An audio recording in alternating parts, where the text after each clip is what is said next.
રાષ્ટ્રીય સ્વયંસેવક સંઘ આરએસએસ તથા અંબાજી મંદિર દ્વારા 1 લાખથી વધુ રક્ષાઓ ધર્મ જાગરણ કાર્યકર્તાઓને અર્પણ। રક્ષાબંધન એ સમગ્ર હિન્દુ સમાજને જોડતું અને સમરસતાનું પર્વ છે। રાષ્ટ્રીય સ્વયંસેવક સંઘ પણ આ પર્વની હર્ષોલ્લાસથી ઉજવણી કરે છે। એના અનુસંધાને બનાસકાંઠા વિભાગ ધર્મ જાગરણ સમન્વય દ્વારા આજે અંબાજી મંદિર માતાજીના સાનિધ્યમાં અંબે માના પરમ પૂજ્ય શ્રી ગિરીશભાઈ ઠક્કર દ્વારા પંડિતોની હાજરીમાં પૂજન કરી 1 લાખથી વધુ રક્ષાઓ ધર્મ જાગરણના કાર્યકર્તાઓને અર્પણ કરવામાં આવી। ધર્મ જાગરણના કાર્યકર્તાઓ હિન્દુ સમાજના ઘરે ઘરે જઈને એકબીજાને રક્ષાસૂત્રનું બાંધશે।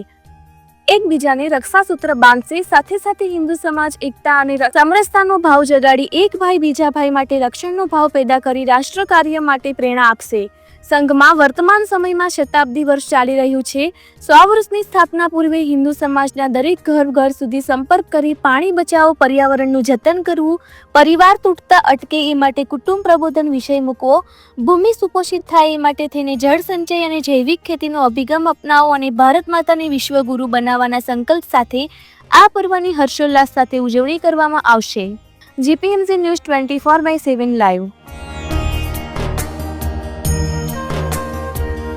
ભારતની આધ્યાત્મિક જગતનું જે ધરોહર છે, જે પાવન શક્તિપીઠ, એમાંથી જે 51 શક્તિપીઠમાંથી જે મુખ્ય શક્તિપીઠ છે, જે માતાજીનું હૃદય છે, એ અંબાજી ધામમાંથી વિશ્વ હિન્દુ પરિષદ અને આરએસએસના એક કાર્યક્રમ છે કે જે આપણા હિન્દુ ધર્મને, સનાતન ધર્મને જે હાનિ પહોંચી રહી છે એના ઉજાગર માટે, એ ધર્મની સંસ્કૃતિ, ધર્મના રક્ષણ માટે રક્ષાબંધન જેવા મહત્ત્વના ઉત્સવમાં બેન દીકરીઓ ભાઈની રક્ષા બાંધે અને એની રક્ષાની કામના કરે એવા શુભ આશ્રયથી રક્ષાબંધન ઉત્સવ જે ઉજવવાનો છે એ 1 લાખ રક્ષા આપવાનો મને નિમિત્ત બનાવ્યો છે। એ માટે હું અંબેમાનો ખૂબ જ આભાર માનું છું અને આરએસએસના જે પણ હોદ્દેદારો છે, અધિકારીઓ છે, જે પણ પ્રવક્તાઓ છે, તેમનો પણ આભાર માનું છું કે આવા શુભ કાર્યમાં મને નિમિત્ત બનવાનો મોકો આપ્યો। આજ રોજ અંબાજી માતાની મંદિરની અંદર આપણા ગિરીશભાઈ ઠક્કર હિન્દુ ધર્મના રક્ષા માટે 1 લાખ જેટલી રક્ષા પોટલીઓ આપેલી છે। એ રક્ષા પોટલીના લીધે સમસ્ત અહીંયા જે ગરાસિયા સમાજ છે અંબાજી આજુબાજુના, એમના દરેકના ઘેરે જઈ ઘેર રક્ષા પહોંચવાની છે અને હિન્દુ ધર્મનું રક્ષણ કરવાનું છે। 11 વર્ષની જેમ આ વર્ષે પણ એ પોતે દાતા થયા છે અને દાતાના લીધે અમને 1 લાખ રીતે રક્ષા મળી છે।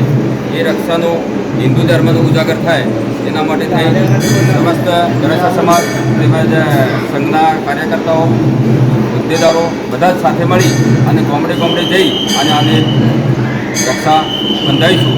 એમાં ભાઈ બહેનનો પ્રેમ જળવાઈ રહે અને હિન્દુ ધર્મનું રક્ષણ થાય એ હેતુથી આ કાર્યક્રમ કરવામાં આવ્યો। પહેલાં અહીંયા થોડા સમય પહેલાં અહીંયા વિધર્મી લોકો આવતા હતા અને રક્ષા નહીં બોધવી એવું પણ આ લોકોને સમજાવતા હતા, પરંતુ આપણો હિન્દુ ધર્મ સનાતન ધર્મ છે, સત્ય છે। ઘણા લોકોને ખબર નથી એટલે મિશનરીઓ આવી અને ઊંધું બનાવતા હતા, પરંતુ અહીંયા જાગૃત થવાના લીધે હવે અહીંયા ખ્રિસ્તી મિશનરીઓ ગામમાં પગ મૂકવો પણ મુશ્કેલ છે। સમસ્ત ગરાસિયા સમાજ તેમજ આરએસએસ તરફથી છેલ્લા 8 વર્ષથી એવા ગરાસિયા સમાજના સમૂહ લગ્ન થાય છે। એ સમૂહ લગ્નની અંદર પણ બધા સાથે મળીને સમૂહ લગ્ન કરતા હોઈએ છીએ અને સમૂહ લગ્ન વખતે મા અંબાને પ્રથમ ધજા ચડાવી અને પછી અહીંયા શોભાયાત્રા કાઢતા હોય છે।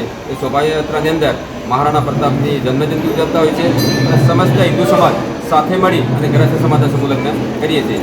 આવો વારંવાર રક્ષાબંધન હોય, હોળી હોય કે દિવાળી હોય, કોઈ પણ તહેવાર હોય, ગણેશ ચતુર્થી હોય, દરેક સાથે મળી અને ગામડે ફરી અને આ કાર્યક્રમ કરતા હોય છે। જેમાં મોટાભાગે સહયોગ દાતાઓ તરફથી રહેતો હોય છે અને અમે બધા કાર્યકર્તા સાથે મળી અને આ કામગીરી કરતા હોઈએ છીએ અને હિન્દુ ધર્મનું રક્ષણ કરીએ છીએ।